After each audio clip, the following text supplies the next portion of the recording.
के चैप्टर्स और class 10th की पूरी साइंस कवर कर रहे हैं। क्लास 10th में इस समय हम पढ़ रहे हैं chapter metals and non metals, और मेटल्स एंड नॉन मेटल्स में अब तक हम केमिकल प्रॉपर्टीज़ ऑफ मेटल्स का जिक्र कर रहे हैं। आज हम केमिकल प्रॉपर्टीज़ ऑफ मेटल्स के आखिरी पड़ाव पर हैं। इस पड़ाव को पूरा करने से पहले मैं उन सारे बच्चों को ये संदेशा देना चाहती हूँ जो इस चैनल को अवेल करके अपनी केमिस्ट्री को अच्छे से पढ़ाई कर रहे हैं। बच्चों, इस YouTube चैनल को बनाने का मुख्य उद्देश्य ये था कि मैं चाहती थी कि हर वो बच्चा जो केमिस्ट्री से डरता है, उसके कॉन्सेप्ट भूल गया है, उसमें मडल अप हो जाता है, कंफ्यूज हो जाता है, वो अपने सारे के सारे कॉन्सेप्ट्स को ध्यान से समझे, उसको याद रखे, ना कि उसको रट्टाफाई करें। ऑलराइट, तो हम क्या करते हैं, आपने देखा होगा हर बार हम हर एक क्वेश्चन में जो कंपोनेंट्स होते हैं उनको तोड़ते हैं, वैलेंसीज की बात करते हैं, क्रिस क्रॉस करते हैं, प्रोडक्ट बनाते हैं। कहने का मतलब हम बहुत ही बेसिक चीज़ों की बात करते हैं। तो कुछ बच्चे सोचते होंगे शायद कि क्लास 10th में हम बेसिक पढ़ रहे हैं, लेकिन ये बहुत ज़रूरी है। ये YouTube चैनल हर उस बच्चे के लिए है जिसको ऐसा लगता है कि मैं पढ़ नहीं सकता, मैं अच्छा कर नहीं सकता। बेटा, केमिस्ट्री बहुत अच्छा सब्जेक्ट है, केमिस्ट्री से आपकी केमिस्ट्री बहुत अच्छी हो, ये मेरा उद्देश्य है। आप अपना छोटा से छोटा और बड़े से बड़ा डाउट मुझे पूछिए, मुझे बहुत अच्छा लगेगा और मैं उसका जवाब भी दूंगी। ऑलराइट, तो इस YouTube चैनल का मेन मकसद आपकी अच्छी पढ़ाई, आपके कॉन्सेप्ट को क्लियर करने का मकसद है। इसको आप भूलिएगा मत और साझा होके आप रट्टाफिकेशन से दूर रहिएगा, ठीक है। चलो, केमिकल प्रॉपर्टीज ऑफ मेटल्स में आज हम बात करने जा रहे हैं कुछ इक्वेशंस की, कुछ रिएक्शंस की। उसके बाद हमें उम्मीद है कि केमिकल प्रॉपर्टीज ऑफ मेटल्स खत्म हो जाएगा और हम नॉन मेटल्स की तरफ बढ़ेंगे। आज हम बात करेंगे reaction of metal oxide alright with water. बहुत ध्यान से सुनिए, हम मेटल ऑक्साइड का पानी से क्या रिएक्शन होता है वो जिक्र करेंगे। बेटा, मेटल ऑक्साइड क्या होता है? जब कोई भी मेटल ऑक्सीजन के साथ कंबाइन करके कंपाउंड बना लेता है तो वो मेटल ऑक्साइड कहलाया जाता है। स्पेसिफिकली अगर पोटेशियम ऑक्सीजन के साथ प्रोडक्ट बनाए तो पोटेशियम ऑक्साइड, सोडियम ऑक्सीजन के साथ प्रोडक्ट बनाए तो sodium oxide, etcetera etcetera. Is this clear? Generally हम क्या बोलेंगे? Metal oxide. एक और चीज याद रखिए, पोटेशियम यानी कि के, सोडियम यानी कि Na और मैग्नीशियम यानी कि Mg, ये तीनों ही अपने मेटल ऑक्साइड फॉर्म में पानी के साथ रिएक्ट करके प्रोडक्ट बनाते हैं। इसका मतलब ये हुआ कि इसके बाद के जितने भी एलिमेंट्स हैं, जैसे एल्यूमिनियम ले लीजिए, आयरन ले लीजिए, एटसेट्रा एटसेट्रा, वो अपने मेटल ऑक्साइड फॉर्म में है, पानी के साथ इंसॉल्युबल है। जैसे कि Al2O3 वाटर के साथ इंसॉल्युबल है, Fe2O3 वाटर के साथ इंसॉल्युबल है, etcetera etcetera. Is this clear? तो अब इस टॉपिक के अंडर वो मेटल ऑक्साइड जो पानी के साथ सॉल्युबल है उनका जिक्र करते हैं। देखिए, आपके पास है K2O यानी कि पोटेशियम ऑक्साइड, और आपके पास है वाटर यानी कि H2O। बेटा, क्योंकि मेटल ऑक्साइड ने वाटर के साथ मिक्स होके एक नया प्रोडक्ट बनाना है, तो अक्सर वो जो प्रोडक्ट होता है वो आपका एल्कली होता है, यानी कि बेस होता है। कहने का मतलब जब ये दोनों रिएक्ट करेंगे तो आपका प्रोडक्ट बनेगा KOH, क्योंकि ये जो है H पॉजिटिव और OH नेगेटिव में डिसोसिएट होगा ना। हालांकि ये भी आपका K पॉजिटिव और O2 नेगेटिव में डिसोसिएट होगा। तो K पॉजिटिव क्या होता है? OH नेगेटिव कि जितना होता है OH, मतलब K पॉजिटिव क्या हुआ? OH नेगेटिव का कंपेनियन हो जाएगा ना। जब इक्वल अपोजिट वैलेंसीज कैंसिल कर जाएंगी तो KOH बन जाएगा। अगर आपके दिमाग में ये आता है कि H2O बन जाएगा, तो मैं आपको ये स्पेसिफिकली बता दूं, H2O इसलिए नहीं बन सकता क्योंकि H2O तो ऑलरेडी डिसोसिएट हो रहा है। अगर H2O बनता भी है तब भी वो पोटेशियम के साथ मिलकर एल्कली बना लेगा। अल्टीमेटली कहने का मतलब है कि कोई भी मेटल ऑक्साइड अगर वाटर के साथ रिएक्ट करेगा तो वो एल्कली बनाएगा। एल्कली क्या होता है? एल्कली होता है बेस।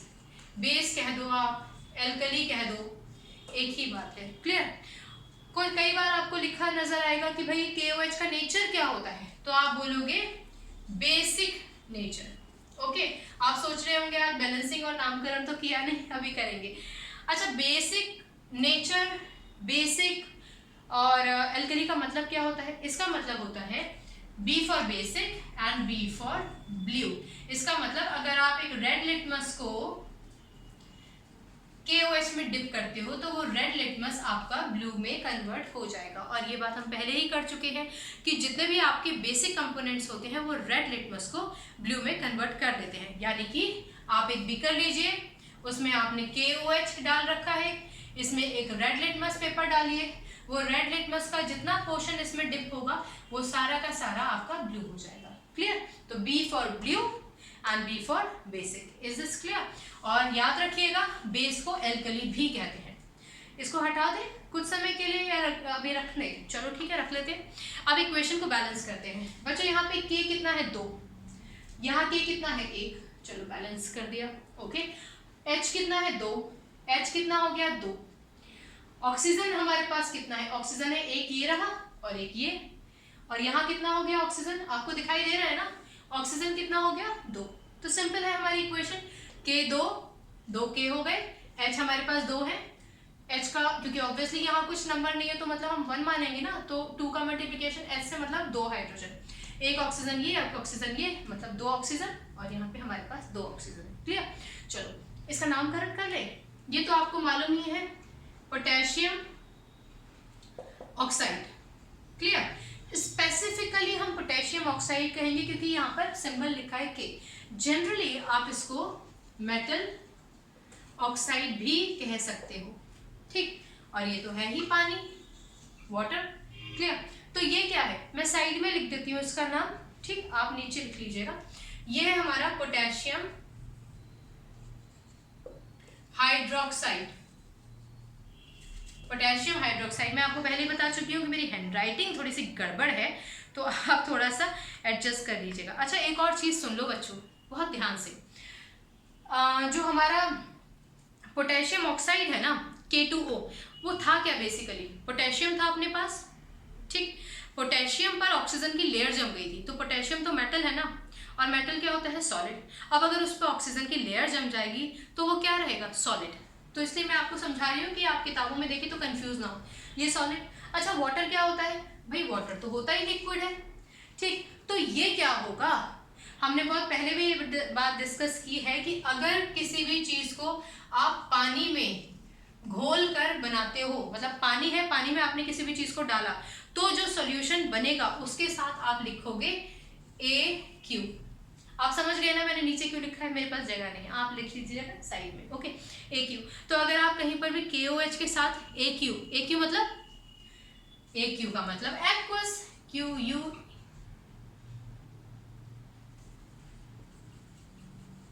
एक्वस, ठीक है? ऑलराइट, अब इस एक्वस सॉल्यूशन को जो हमारे यहाँ पर बना है वो है हमारा बेस। बेस को हम बोलते हैं एल्कली। इतना समझ में आया? तो पहली चीज तो ये कि पोटेशियम अपने ऑक्साइड फॉर्म में, यानी कि पोटेशियम ऑक्साइड के फॉर्म में वाटर के साथ रिएक्ट करेगा, इनसॉल्युबल नहीं होगा, सॉल्युबल है। आगे बढ़ते हैं, एक और इक्वेशन ट्राई करते हैं। इसको हटा देते हैं बेटा, बहुत ध्यान से सुनिएगा, कोई रट्टाफिकेशन करने की जरूरत नहीं बच्चों। केमिस्ट्री बहुत प्यारा सब्जेक्ट है, सुनते सुनते याद कीजिए। सोडियम की बात करते हैं, Na2O। क्लियर? वाटर के साथ रिएक्ट करेगा। मैंने अभी अभी आपको बताया कि हालांकि आप इसको ऐसे डिसोसिएट करोगे, इसको भी Na पॉजिटिव O2 नेगेटिव में डिसोसिएट करोगे, Na is 1 positive, OH is 1 negative, equal opposite valencies, तो ऑब्वियसली प्रोडक्ट बन जाएगा NaOH। और अगर आप ये सोच रहे हैं कि ये H पॉजिटिव और O2 नेगेटिव मिलकर H2O बना लेंगे, then I must tell you, क्योंकि ये वाटर के साथ ही रिएक्शन हो रही है, इसका मतलब सोडियम जो है वो लगातार वाटर उसके फॉर्म के साथ रिएक्ट करता रहेगा, अल्टीमेटली जो प्रोडक्ट बनेगा NaOH बनेगा। क्लियर? चलो इसको हटा देते हैं यहाँ से।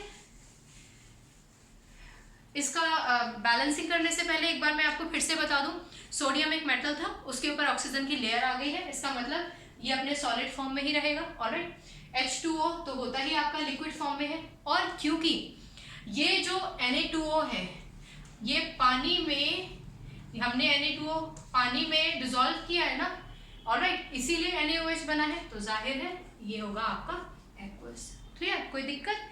एक्वस समझ में आता है ना? चलो बहुत बढ़िया। अब हम बात करते हैं बैलेंसिंग की। ओके, यहाँ हमारे पास सोडियम कितना है? 2 सोडियम, तो ऑब्वियसली यहाँ पे 2 लगा दीजिए, सोडियम बराबर। हाइड्रोजन कितना है? 2। हाइड्रोजन कितना है? 2। ऑक्सीजन की बात करें, एक ऑक्सीजन ये रहा, एक ऑक्सीजन ये, और यहाँ पे ऑक्सीजन कितने हो गए? 2 लिखा है ना, तो मतलब 2। चलो बैलेंस्ड है इक्वेशन, नाम लिख लें सोडियम ऑक्साइड। Very good. ये क्या है बेटा? ये तो है ही वाटर, आप जानते हो। और ये क्या होगा? ये कहलाया जाएगा सोडियम हाइड्रोक्साइड। ठीक है, ये कहलाया जाएगा आपका सोडियम हाइड्रोक्साइड। OH नेगेटिव क्या होते हैं? हाइड्रोक्साइड आयन ही तो होते हैं। OH नेगेटिव आयन क्या होते हैं? ये कहलाए जाते हैं हाइड्रोक्साइड आयन। ओके, तो अगर ये हाइड्रोक्साइड आयन किसी मेटल के साथ जुड़ जाएंगे तो उस मेटल का नाम लिखिए, इस केस में सोडियम, और इसका नाम लिख दीजिए सोडियम हाइड्रोक्साइड। चलो बहुत बढ़िया, ये हो गया हमारा इसका नामकरण। तो यानी कि वो दूसरा मेटल जो वाटर के साथ रिएक्ट करता है, एल्कली, यानी कि ये क्या है? एल्कली। एल्कली मतलब बेस। बेस मतलब कैरेक्टर क्या हुआ इसका? Basic character. और बेसिक कैरेक्टर का क्या मतलब हुआ? रेड लिटमस को ब्लू में कन्वर्ट कर देगा। तो हम बात कर रहे थे कि ये दूसरा ऐसा मेटल है जो वाटर के साथ सॉल्युबल है। क्लियर हो गया? चलो अब आगे बढ़ते हैं। अब हम बात करेंगे मैग्नीशियम की।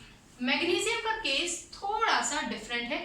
थोड़ा सा डिफरेंट इसलिए है क्योंकि मैग्नीशियम जो है ना, नॉर्मल रूम टेम्परेचर पे, अब जैसे पोटेशियम और सोडियम के केस में क्या था कि रूम टेम्परेचर पे भी ऑक्सीजन की एक लेयर आ गई थी उनके ऊपर, लेकिन मैग्नीशियम के साथ ऐसा नहीं है। मैग्नीशियम को ऑक्सीजन से इंटरेक्ट कराने के लिए हमें उसको हीट करना पड़ता है। आपको याद है ना, हमने केमिकल प्रॉपर्टीज ऑफ मेटल्स में पढ़ा था कि मैग्नीशियम को आपको एक स्पिंस्टर या फिर फ्लेम से एक्सपोज करना पड़ेगा उसको ऑक्सीजन देने के लिए। यानी कि रूम टेम्परेचर पे तो रिएक्ट करता नहीं है, आपको उसको टेम्परेचर देना पड़ता है, तब कहीं जाके मेटल ऑक्साइड बनाता है। ठीक, तो ये इसका मतलब MgO प्लस H2O। अब प्रोडक्ट क्या बनेगा? ऑब्वियसली ये टूटेगा H पॉजिटिव OH नेगेटिव में।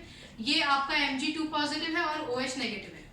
ध्यान देने वाली बात है कि Mg है आपका 2 पॉजिटिव और OH है आपका 1 नेगेटिव। Is this clear? तो वैलेंसी है 2, वैलेंसी है 1, क्रिस क्रॉस कर दीजिए, इसको हटा दीजिए ताकि आपको कंफ्यूजन ना हो। Mg का मल्टीप्लिकेशन 1 से हुआ है, यानी कि Mg1, 1 लिखने का कोई औचित्य नहीं है, हटा दो।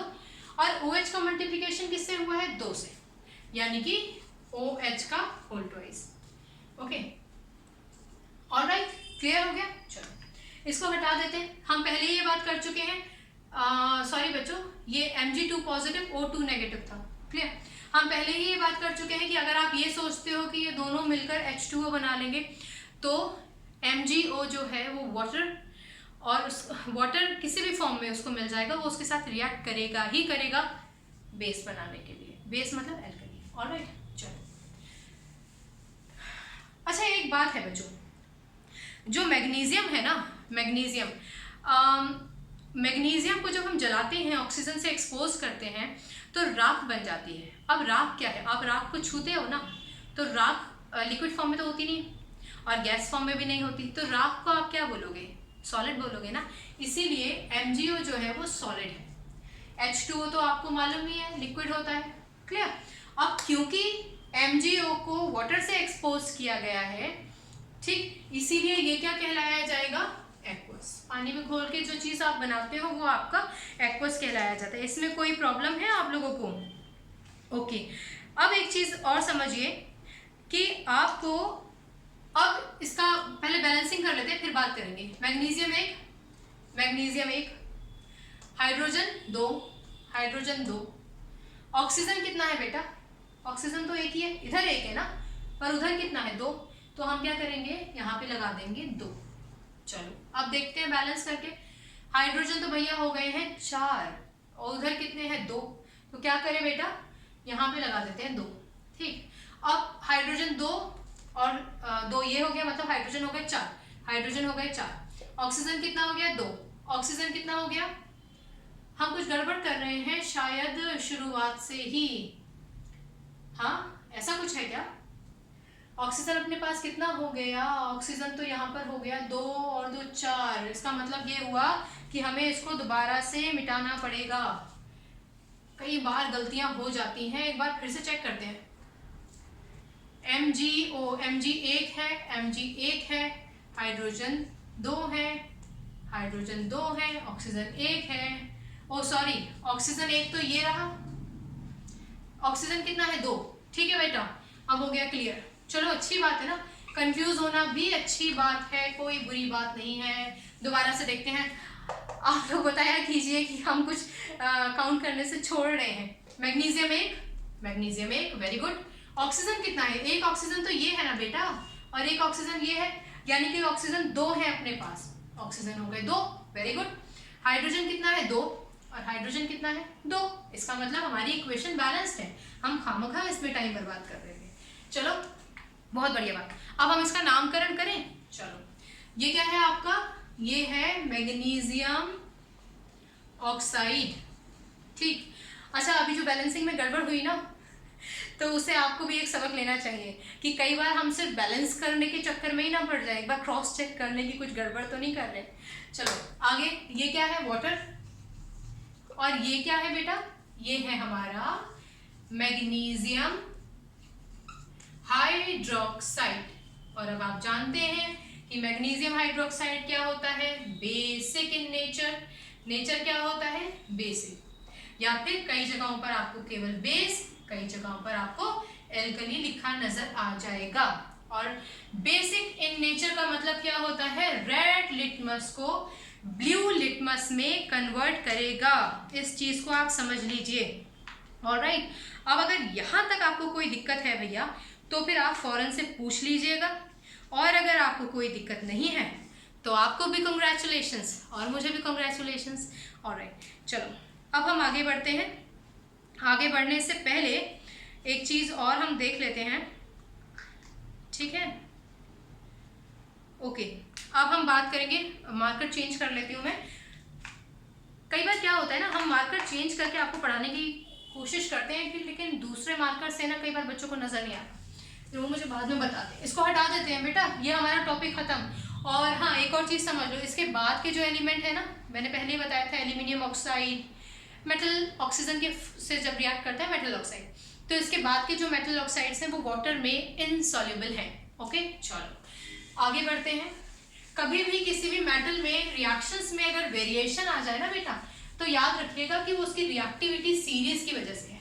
जो ज्यादा ऊपर रिएक्टिव है वो कई बार अच्छे से रिएक्ट कर लेते हैं, और जो नीचे है वो रिएक्शन नहीं दे पाते हैं। चलो अब हम आगे बढ़ते हैं बहुत ही इंटरेस्टिंग टॉपिक की तरफ, और बहुत ही इजी है, ठीक है? 2-3 टॉपिक्स हैं, वो कवर कर लेते हैं ना आज, उसके बाद केमिकल प्रॉपर्टीज ऑफ मेटल्स खत्म, फिर हम बात करेंगे नॉन मेटल्स की। चलो अब हम बात करते हैं रिएक्शन ऑफ मेटल्स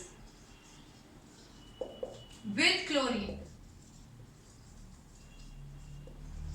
बेटा बहुत सिंपल है, इसमें से कुछ इक्वेशंस तो मैं आप ही को दूंगी कि भाई आप इनको बनाओ। ओके, चलो एक चीज याद रखो, कभी भी मेटल अगर क्लोरीन के साथ रिएक्ट करेगा, मेटल अगर क्लोरीन के साथ रिएक्ट करेगा तो वो बनाएगा मेटल क्लोराइड। क्लियर? इस मेटल क्लोराइड को हम आयोनिक क्लोराइड भी कहेंगे। आयोनिक क्लोराइड क्यों कहेंगे उसको हम अब समझेंगे इक्वेशंस में। ऑलराइट, चलो मेटल्स का रिएक्शन क्लोरीन बहुत सिंपल है। जैसे सोडियम है, इसका रिएक्शन आपने क्लोरीन से कराया।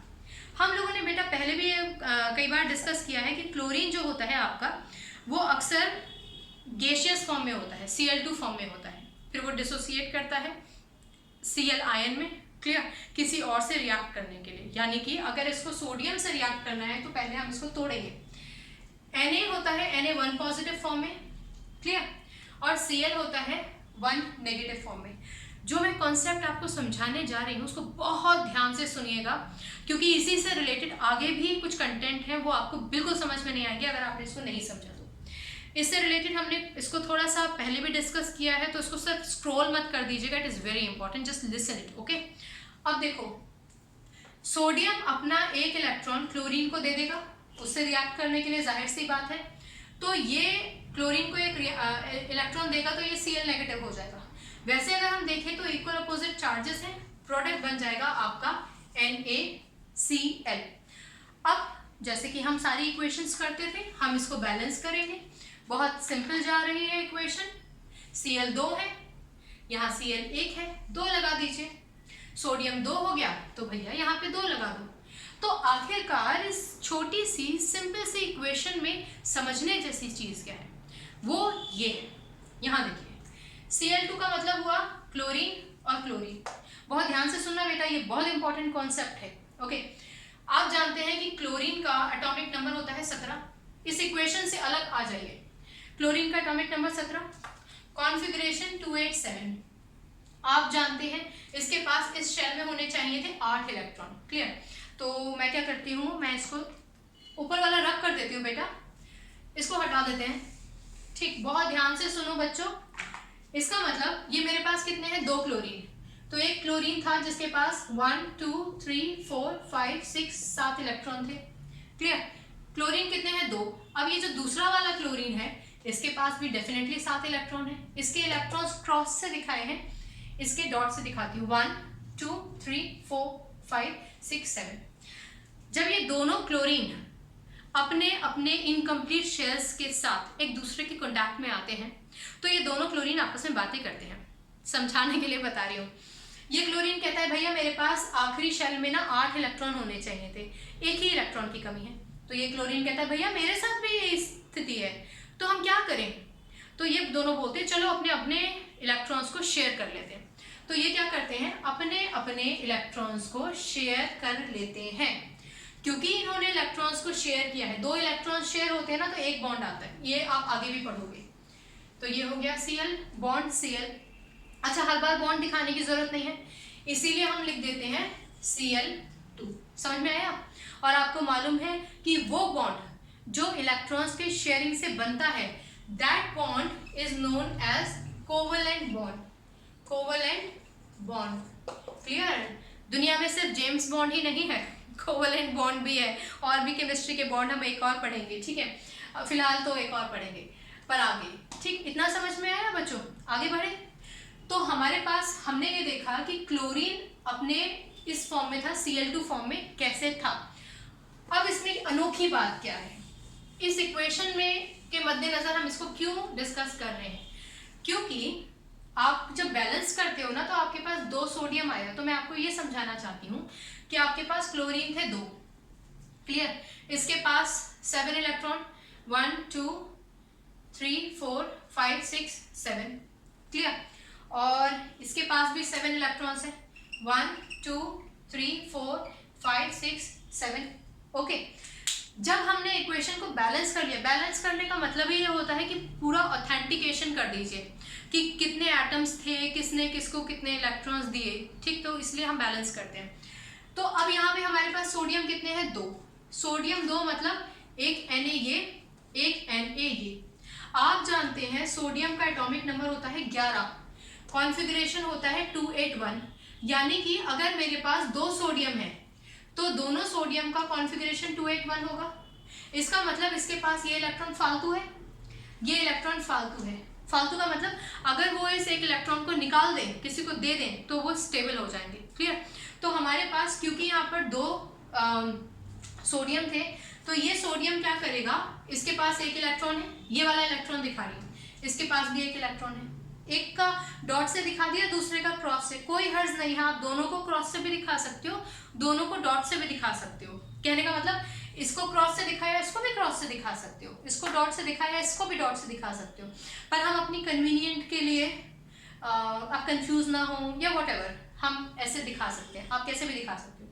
तो ये सोडियम क्या करेगा, अपना एक इलेक्ट्रॉन इसको दे देगा। अगर इसने इस क्लोरीन को अपना एक इलेक्ट्रॉन दे दिया, इसका मतलब इसके पास हो गए 8 इलेक्ट्रॉन, ये हो गया स्टेबल। Very good. ऐसा ही एक और क्लोरीन भी तो था ना जिसके पास 17 इलेक्ट्रॉन थे, कॉन्फ़िगरेशन था 287, जो ये रहा। तो सोडियम क्या कहता है, सोडियम कहता है कि भैया मेरे पास एक फालतू इलेक्ट्रॉन है, तुम वो ले लो, और वो उसको अपना एक इलेक्ट्रॉन दे देता है। क्लियर? अब क्योंकि सोडियम इसको भी एक इलेक्ट्रॉन दे देता है और इसको भी एक इलेक्ट्रॉन दे देता है। बहुत ध्यान से सुनो बेटे, बहुत इंपॉर्टेंट कॉन्सेप्ट है। आगे जो आप टॉपिक पढ़ रहे हो ना, आगे तक का केमिस्ट्री अगर आप सोचते हो 11th 12th में भी पढ़ोगे, तो बहुत इंपॉर्टेंट कॉन्सेप्ट है। तो मेरे पास Cl कितना हो गया, यहाँ पे Cl। अच्छा, Cl पे चार्ज कितना आएगा, 1 नेगेटिव, क्योंकि इस क्लोरीन ने तो एक ही इलेक्ट्रॉन लिया ना सोडियम का, और ये वाला जो क्लोरीन है इसने इस सोडियम का एक इलेक्ट्रॉन लिया, तो इसका मतलब इसको हटा देते हैं, इस Cl पे 1 नेगेटिव चार्ज और इस Cl पे भी 1 नेगेटिव चार्ज। क्लियर हो गया? नेगेटिव चार्ज जो है वो कॉमन है। क्लोरीन कितने हैं? 2। यानी कि अगर आपको किताब में 2Cl नेगेटिव ये लिखा नजर आए तो परेशान बिल्कुल नहीं होना है। 2 का मतलब हुआ एक ये Cl तो Cl है ही। अब यहाँ पे एक नेगेटिव साइन लगाया है। एक नेगेटिव साइन क्यों? क्योंकि 2 का मल्टीप्लीकेशन इससे हो जाएगा। क्लियर? तो 2Cl नेगेटिव का मतलब क्या हुआ? आपके पास 2 Cl है, इस Cl पे भी नेगेटिव चार्ज है, इस Cl पे भी नेगेटिव चार्ज है। क्लियर? इसीलिए हम लोग बैलेंसिंग करते हैं। इसीलिए अगर आप बैलेंसिंग सही से नहीं करते हो ना तो आपके मार्क्स कट जाते हैं। क्लियर हो गई? बहुत सिंपल इक्वेशन है, आपको बहुत अच्छे तरीके से प्रोडक्ट मिल जाएगा, आप बैलेंस कर लेंगे। ये मेन कॉन्सेप्ट है, इसको नहीं भूलना है। और यही कॉन्सेप्ट आप जितने भी मेटल्स से रिएक्शन कराएंगे क्लोरीन के साथ, सारे एलिमेंट्स में सेम कॉन्सेप्ट रहेगा। क्लियर? चलो आगे बढ़े। सिंपल सा कॉन्सेप्ट है, आगे बढ़ते हैं। एक दो इक्वेशंस और ट्राई करेंगे, बाकी इक्वेशन आप ट्राई करके मुझे बताओगे। चलो आगे बढ़ते हैं। बहुत सिंपल सी इक्वेशन है, एक ले लेते हैं। एल्यूमिनियम का रिएक्शन Cl2 से कराएंगे। आप जानते हो Al होता है 3 पॉजिटिव, Cl होता है 1 नेगेटिव। प्रोडक्ट क्या बनेगा? Al is 3 positive, Cl is 1 negative, valency is 3, valency is 1। Criss cross कीजिएगा, इसको हटा दीजिए, आपको कंफ्यूजन ना हो। तो प्रोडक्ट क्या बन जाएगा? AlCl3। मुझे लगता है अब मुझे ये आपको बताने की जरूरत नहीं है कि Al के साथ हमने 1 क्यों नहीं लगाया, अब आप जानते हो। चलो अब हम इसको, सिंपल सा है, बैलेंस कर लेंगे। इसको हटा दीजिए। बैलेंस करने से पहले नाम लिख लेते हैं ना। एल्यूमिनियम, ओके, एल्यूमिनियम तो सॉलिड फॉर्म में ही होता है ना। Cl2 जब कभी भी आप देखो तो वो हमेशा गैसियस फॉर्म में होता है। यह है क्लोरीन। कई जगहों पर क्लोरीन गैस भी लिखा मिलेगा, कई जगहों पर केवल क्लोरीन लिखा मिलेगा, तो उससे आपको परेशान नहीं होना है। चलो ये क्या है? Aluminium chloride. अब अगर आपके दिमाग में ये आता है कि एल्यूमिनियम क्लोराइड क्या होगा, कैसा होगा, तो भैया ऐसा है, एल्यूमिनियम था, एल्यूमिनियम के ऊपर से आपने क्लोरीन को एक्सपोज किया और उसने प्रोडक्ट एल्यूमिनियम का जो क्लोरीन है उस क्लोरीन को अपने कांटेक्ट में लाके उसको इंटैक्ट कर लिया है। पर उसकी वजह से एल्यूमिनियम का नेचर नहीं बदला है, वो पहले भी सॉलिड था, अब भी सॉलिड है, उसके ऊपर लेयर आ गई है क्लोरीन की, तो ऑब्वियसली ये आपका सॉलिड फॉर्म में ही रहेगा। क्लियर? और बाकी का जो कॉन्सेप्ट था कि आपका एल्यूमिनियम है वो क्लोरीन को कैसे कैसे इलेक्ट्रॉन्स देंगे, वो आपका बिल्कुल वैसा ही सेम रहेगा जैसे हमने सोडियम के केस में पढ़ा था। क्लियर हो गया? चलो इसमें कैल्शियम Ca+Cl2 आप बना के मुझे दिखाएंगे, मैग्नीशियम प्लस Cl2 ये भी आप ही मुझे बताएंगे कि कैसे बनता है। एक रिएक्शन है वो मैं आपके साथ डिस्कस कर लेती हूँ, वो है हमारी आयरन की इक्वेशन। ठीक है, उसको मैं आपके साथ डिस्कस कर लेती हूँ, बाकी का आप ही मुझे बताएंगे। Alright, okay. और अच्छा, एक दो इक्वेशन और ले लो। छुट्टी भी, आजकल तो ऑनलाइन क्लासेस आप ले रहे हो तो घर में बैठ के रिलैक्स, तो फिर भी ऐसा करो, Zn+Cl2 भी बना के दिखा देना मुझे, और Cu+Cl2 भी बनाकर दिखा देना। एक बात याद रखना बेटा, सारे ही केसेस में Cl क्या होगा? Cl negative. ठीक है, Ca क्या होता है? Ca is 2 positive, Mg is 2 positive, Zn is 2 positive, Cu is 2 positive. कुछ बच्चे कह रहे होंगे कि अब बनाने को बचा ही क्या, सब कुछ तो बता ही दिया, पर कोई बात नहीं, ऐसे आपको चार्जेस भी याद हो गए होंगे, फिर भी खैर मुझे इक्वेशन आप बना के बताइएगा। Clear? Ca2 positive, Mg2 positive. Okay, चलो ये तो हमारी सिंपल सी चीज रही। एक इक्वेशन हम यहाँ पे ट्राई कर लेते हैं, उसके बाद हम आगे बढ़ेंगे। इसको हटा देते हैं ना। अब हम एक इक्वेशन ट्राई करते हैं, Fe+Cl2 क्या बनाएगा? Fe 3 positive, Cl 1 negative. Obviously Fe 3 positive, Cl 1 negative, valency 3, valency 1, इसको हटा दीजिए, क्रिस क्रॉस कर दीजिए। कंफ्यूज तो नहीं हो रहे हैं ना? ये इसमें लिख लेते हैं। प्रोडक्ट क्या बनेगा? FeCl3। ओके, चलो इसको नीचे वाले पोर्शन को इसको हटा देती हूँ। ओके, इसको भी हटा देते हैं। ऑलराइट, आयरन क्या है सॉलिड फॉर्म में, तो आप इसके बाजू में क्या लिखोगे, सॉलिड। क्लोरीन क्या है, ऑब्वियसली गैस। और FeCl3 क्या है, वही सेम आपका कॉन्सेप्ट है कि क्योंकि भैया आयरन तो सॉलिड होता ही है, क्लोरीन गैस से आपने उसको एक्सपोज किया तो Fe का तो नेचर सॉलिड ही रहेगा क्लोरीन के गैस के साथ एक्सपोज होने के बाद भी। ऑलराइट, अब बैलेंस कर ले इक्वेशन को। ओके, यहाँ है 3, यहाँ है 2, आपको दिखाई दे रहा है ठीक से।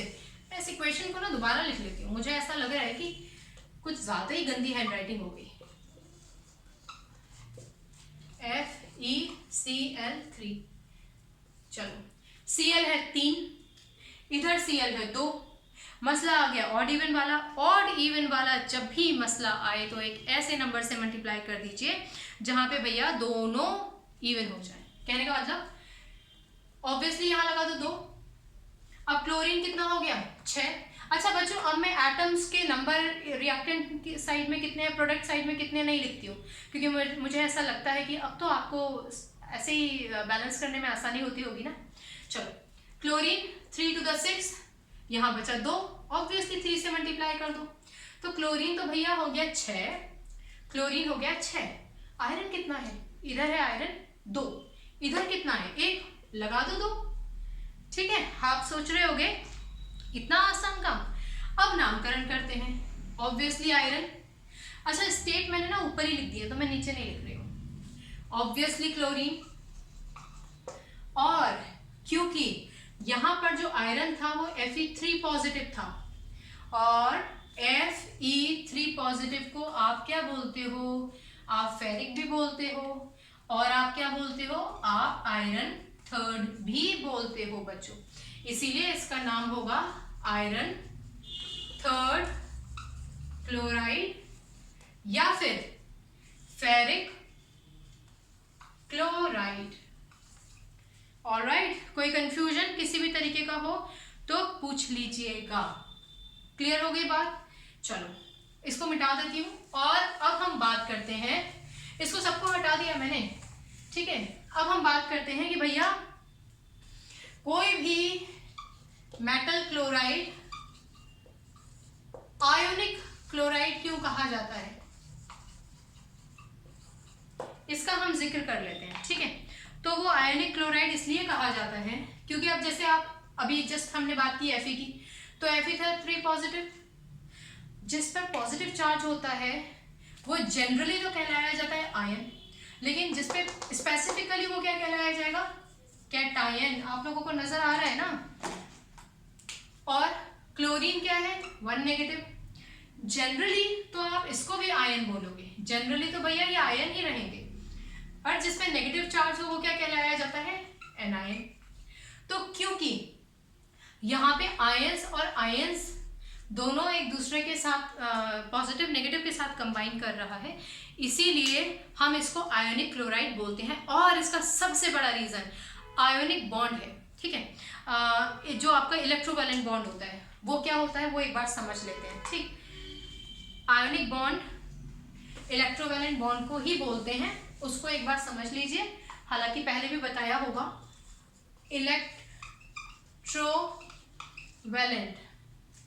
Electrovalent bond is also known as ionic bond.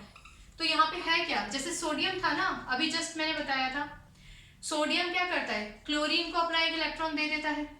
तो जब कभी भी कोई ऐसा मेटल जो एक्सेसिव इलेक्ट्रॉन होने की वजह से अपना इलेक्ट्रॉन किसी ऐसे एलिमेंट को दे दे जिसके पास इलेक्ट्रॉन की शॉर्टेज है, तो उनके बीच में एक बॉन्ड बन जाता है, Na बॉन्ड Cl, ठीक है। आपने देखा है ना NaCl2 बनता है, तो Na क्या करता है, एक Cl को और एक Cl को, अभी हमने जस्ट समझा था ना, दोनों को इलेक्ट्रॉन देगा, दो सोडियम होंगे, एक इसको देगा एक इसको देगा, तभी तो बना था ना 2NaCl, मतलब Na इसने इलेक्ट्रॉन दिया Cl को, इसने इलेक्ट्रॉन दिया Cl को। तो जब कभी भी कोई भी एलिमेंट एक्सेसिव इलेक्ट्रॉन होने की वजह से अपना इलेक्ट्रॉन किसी इलेक्ट्रॉन डेफिशिएंट एलिमेंट को दे देते हैं, तो उनके बीच में एक बॉन्ड बन जाता है। That bond is known as electrovalent bond. और उसी इलेक्ट्रोवैलेंट को हम बोलते हैं आयोनिक बॉन्ड। क्लियर? क्योंकि ये आयोनिक बॉन्ड क्लोरीन के साथ बना है, क्योंकि अभी जो हमने इक्वेशंस डिस्कस की हैं वो क्लोरीन के ही साथ हमने डिस्कस की हैं। और हम ये भी जानते हैं बच्चों कि अगर कोई भी मेटल क्लोरीन के साथ रिएक्ट करके मेटल क्लोराइड बनाता है, ठीक है, तो वो इलेक्ट्रॉन के देने से बनता है, मतलब आयोनिक होता है, तो इसीलिए हम उसको बोलते हैं आयोनिक क्लोराइड। क्लियर?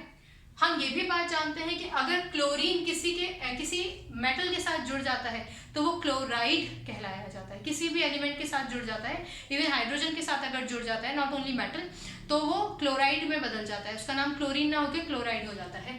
जैसे यहाँ पर हो गया सोडियम क्लोराइड। क्लियर? तो यहाँ पे आयोनिक का मतलब समझ में आया? ओके, चलो आगे बढ़ते हैं। अब हमने डिस्कस कर लिया reaction of metals with chlorine. एक लास्ट टॉपिक समझ लेते हैं, इसमें कोई कंफ्यूजन हो तो मुझे पूछ लीजिएगा बेटा, ठीक है? आयोनिक इलेक्ट्रोवैलेंट हम आगे भी डिस्कस करेंगे। एक सेकेंड रुकिए आप प्लीज, टाइम दीजिए।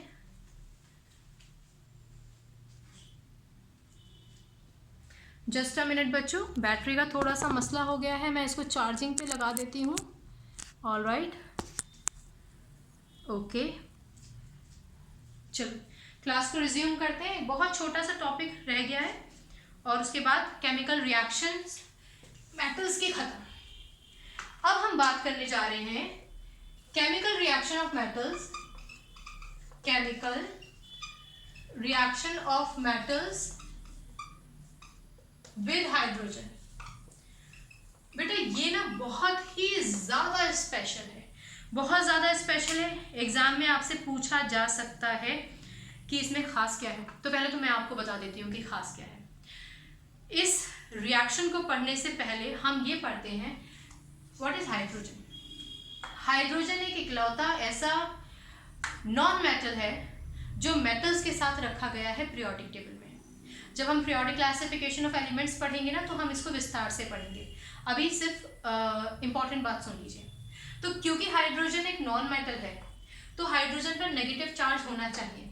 अगर हाइड्रोजन पर नेगेटिव चार्ज होता है तो वो हाइड्राइड कहलाया जाता है। क्लियर? लेकिन अमूमन जैसे कोई भी मेटल अपना एक्स्ट्रा इलेक्ट्रॉन किसी को देकर कैटायन में कन्वर्ट हो जाता है, वैसे ही हाइड्रोजन जो असल में एक नॉन मेटल है, हाइड्रोजन जिसका एटॉमिक नंबर 1 है, यानी कि जिसके पास केवल एक ही इलेक्ट्रॉन है, ये हाइड्रोजन भी मेटल्स के जैसे ही अपना ये एक इलेक्ट्रॉन है, वो इलेक्ट्रॉन किसी को दे देता है और खुद को पॉजिटिव चार्ज में कन्वर्ट कर लेता है। बहुत ध्यान से सुनना आपने। चलो बहुत बढ़िया। इसका एक छोटा सा एग्जांपल मैं आपको दे देती हूँ। ठीक, इसका छोटा सा एग्जांपल देखिए। जैसे H और Cl, आपने हमेशा H को पॉजिटिव फॉर्म में, Cl को नेगेटिव फॉर्म में देखा होगा। कहने का मतलब कि हाइड्रोजन के पास जो एक इलेक्ट्रॉन था, वो क्लोरीन के पास तो बाहर वाले शेल में 7 इलेक्ट्रॉन होते हैं ना, अभी जस्ट पढ़ा था। क्लोरीन एटॉमिक नंबर 17, कॉन्फ़िगरेशन 287, बाहर वाले शेल में 7 इलेक्ट्रॉन। तो हाइड्रोजन क्या करता है, अपना एक इलेक्ट्रॉन क्लोरीन को दे देता है। ऐसा करने की वजह से हाइड्रोजन पे आ जाता है 1 पॉजिटिव चार्ज और क्लोरीन पे आ जाता है 1 नेगेटिव चार्ज। तो अब आप ये समझ गए होंगे कि hydrogen being a non metal do give its electron, okay, and because it gives away its electron for the sake of getting reacted with some other non-metal, it gets a positive charge. अब क्योंकि इस पे positive charge हो गया है, इसलिए हम इसको कैटायन बोलते हैं। और ये कैटायनिक फॉर्म में ही अक्सर कंपाउंड्स के साथ अपने रिएक्शन फॉर्म में होता है। जैसे कि HCl है तो H पॉजिटिव फॉर्म में, मतलब कैटायनिक फॉर्म में होगा। समझ में आया? H2SO4 है तब भी H पॉजिटिव के फॉर्म में होगा, मतलब अपने कैटायनिक फॉर्म में होगा। लेकिन अब यहाँ से कहानी बदलती है।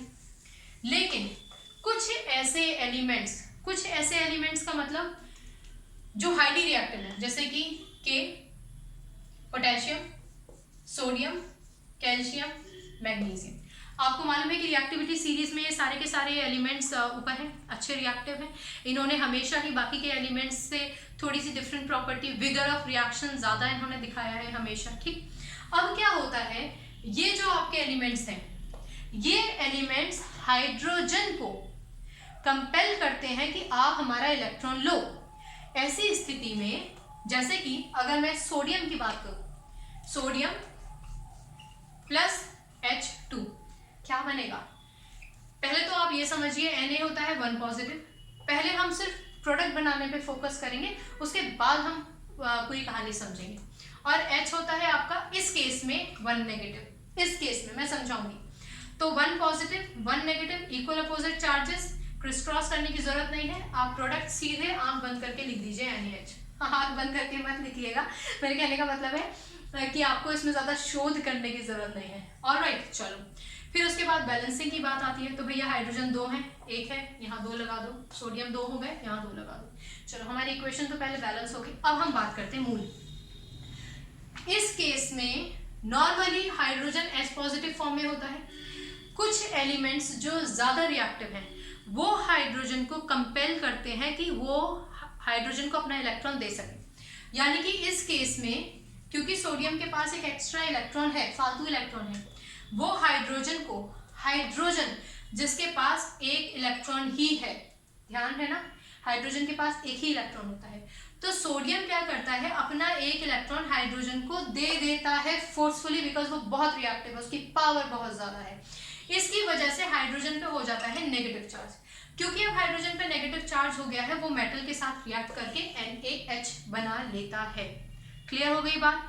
अच्छा, यहाँ पे हाइड्रोजन 2 है तो ऑब्वियसली 2 सोडियम 2 हाइड्रोजन को अपने अपने इलेक्ट्रॉन्स देंगे। इसकी कहानी ठीक वैसे ही है जैसे अभी हमने NaCl की पढ़ी थी। क्लियर हो गई?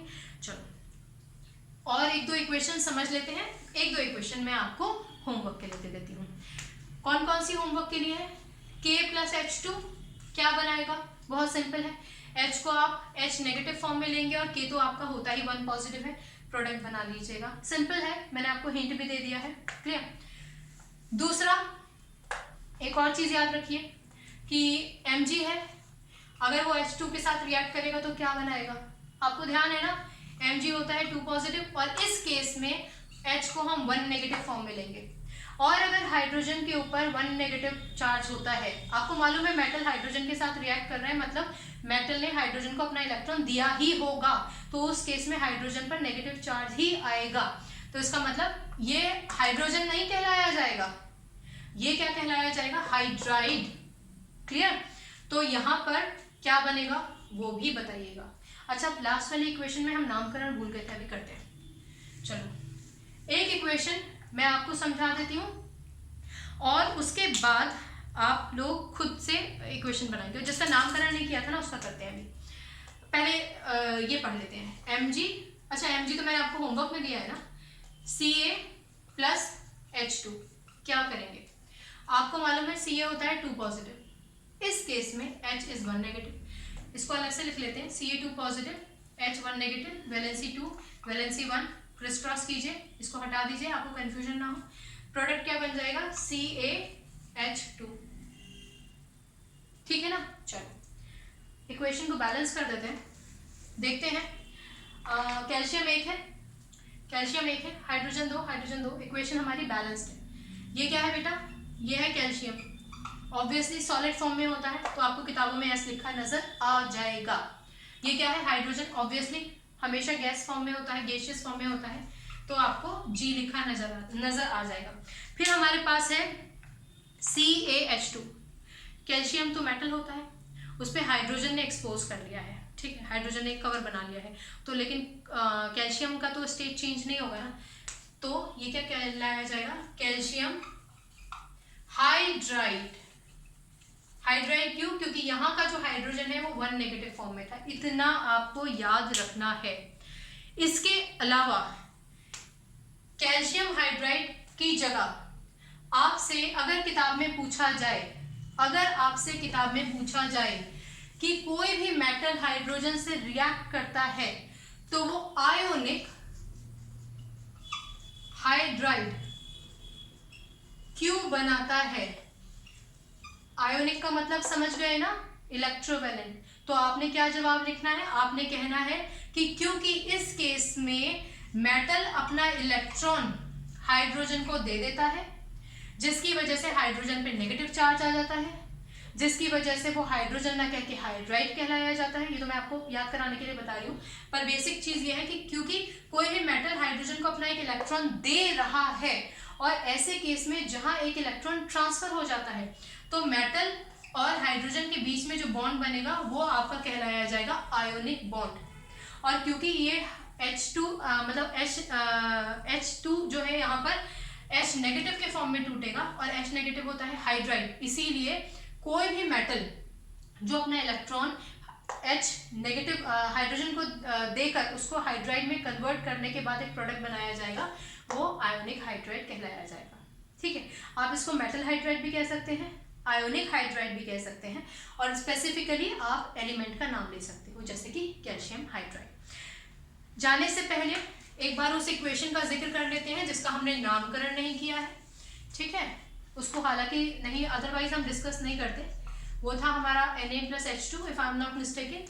हमने प्रोडक्ट बनाया था 2NaH, और हमने इसको बैलेंस करने के लिए लिख लिया था। ऑब्वियसली ये सॉलिड फॉर्म में है, ये गैसियस फॉर्म में है, और क्योंकि सोडियम पर हाइड्रोजन ने अपना एक कवर बना लिया है तो वो भी NaH भी सॉलिड फॉर्म में होगा।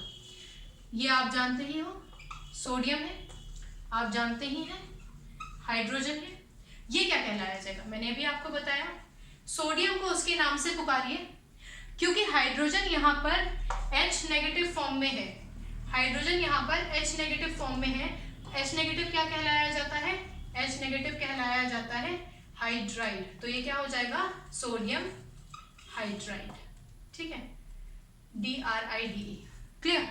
और क्योंकि यहाँ पर सोडियम ने अपना एक इलेक्ट्रॉन हाइड्रोजन को दिया था, जिसकी वजह से हाइड्रोजन पे एक नेगेटिव चार्ज आ गया था, तो सोडियम और हाइड्रोजन के बीच में ये बॉन्ड बन गया था।